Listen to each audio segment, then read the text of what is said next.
జీవితాన్ని జీవిస్తూ ఉన్నటువంటి మనందరము మనము చేయవలసినటువంటి ప్రాముఖ్యమైనటువంటి ప్రార్థన ఏమిటి అంటే, మొట్టమొదటిగా దేవుణ్ణి అడగవలసింది ఏంటంటే, మన అవసరతల గురించి ముందు అడగడం కాదు. ముందు మనము అడగవలసినటువంటి మాట ఏంటంటే, దేవా, నా అంతరంగమునందు నాకు శుద్ధ హృదయమును కలగ చేయండి అని చెప్పి ప్రార్థన చేసే, శుద్ధ హృదయముతో నువ్వు ప్రార్థన చేస్తే, వాక్శుద్ధితో నువ్వు ఎప్పుడైతే ప్రభువుని అడుగుతావో అప్పుడు నువ్వు అడిగిన ప్రతి అవసరత, ప్రతి ఆశ తీర్చబడుతుంది.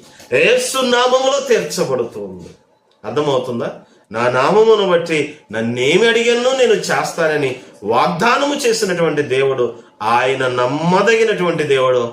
ప్రియమైనటువంటి వారలారా, నువ్వు ఏదైనా అడుగు, ప్రభు నీ కోసం కార్యం చేస్తారు.